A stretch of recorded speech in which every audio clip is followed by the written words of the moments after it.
Bob Haynie, what goes into putting together a show before it begins at 5:45? Show prep, obviously. We look back a little bit at the previous night or previous day's game. Then we look ahead, pitching matchups, trends, talk about the standings, get Ross all tuned up to get ready to talk about that night's starting pitchers. So it's not rocket science, as you know, Tom, but there is some show prep involved, sure. Fun time. Obviously, working with Ross Grimsley seems like it could be a fun time. He's an interesting guy. He's a blast. He's real laid back and mellow. And I was fortunate enough to work with Joe Orsolak for the previous 4 years. He's great. And, Ross, 12 years in the major leagues, played for 3 Hall of Fame managers, wealth of pitching knowledge, and reminds me multiple times about the 3 World Series rings that he has, too.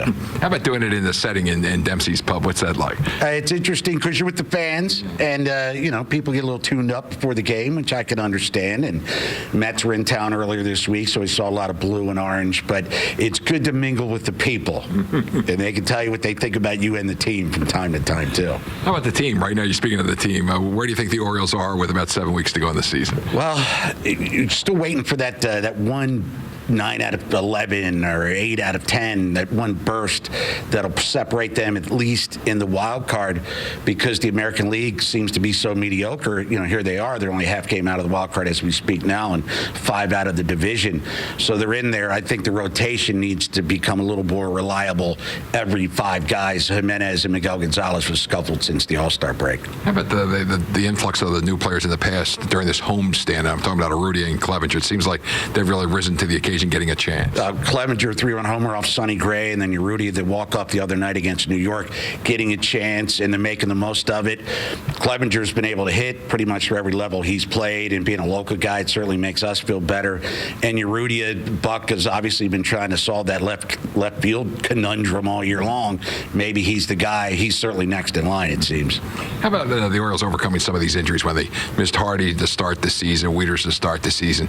They're in the thick of things, and yet, because maybe they didn't have all those players ready to go at the start of the season, it might have hurt them. Yeah, I think that's why they fell behind a little bit, and Chris Tillman got off to the bad start. Chris Davis got off to the bad start on top of it, so they weren't with their full complement of players, and the guys who were here, some of them, weren't playing up to their levels of expectation.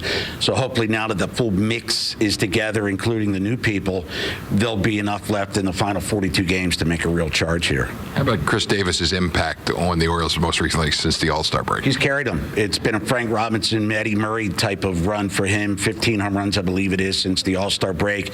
At the very least, he's improved his market value for this offseason, but he has helped keep the offense afloat on nights where other guys aren't getting the job done. How about when you look at what Manny Machado and Adam Jones have done also, it's almost like they have this big 3 right in the middle part of the lineup. And that's a good thing to have, too. I've said before in the air that Adam Jones is the best center fielder now in the history of the Orioles all around, and Paul Blair's my all-time favorite player.